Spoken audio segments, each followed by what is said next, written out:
There's an old farm that's been left abandoned for years.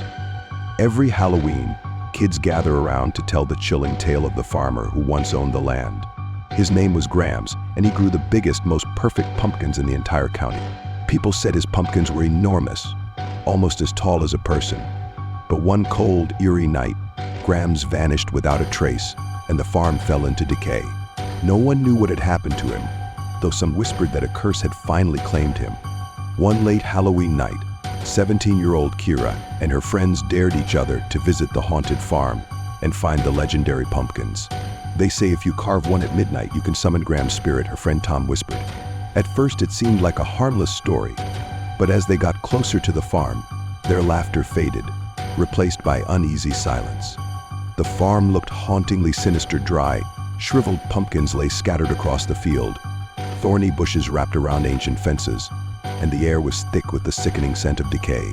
Everything around them was deathly quiet, as though all sounds had been swallowed by the still, heavy night. Kira switched on her flashlight and stepped forward, inspecting the massive, nearly withered pumpkins. Suddenly, she spotted one that glistened oddly in the moonlight. Drawn to it, she moved closer, her pulse quickening with anticipation. As her fingers brushed its smooth surface, she felt a faint tremor, and from within, she heard a soft, muffled sound. "Well, are we gonna carve it?" Tom laughed, though his voice was shaky. They pulled out their knives and began to carve a face into the pumpkin. As the blade pierced the pumpkin's skin, thick, dark liquid oozed out, filling the air with the putrid stench of rot. Just then, a low, raspy laugh echoed through the air, sending chills down their spines. The sound wasn't coming from the pumpkin, it was coming from somewhere behind them. They turned, and there, approaching them slowly, was a shadowy figure. It was tall and hunched, its face hidden beneath a tattered hood, with two glowing red eyes piercing through the darkness. It left a trail of dead, decaying leaves in its wake as it moved closer. Terrified, they ran, but a thick fog rose up, blocking every path.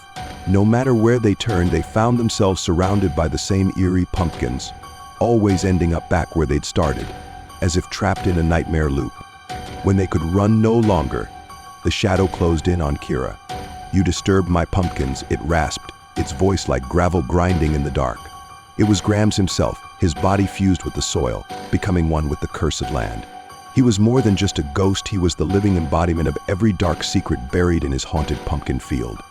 The next morning, townsfolk found the farm covered in freshly carved pumpkins, each with a twisted, terrifying face. Kira and her friends were never seen again, but sometimes late at night, passers-by hear soft whispers from the farm and catch glimpses of red eyes glowing in the mist, as though something or someone is watching, guarding its grim and terrible secrets.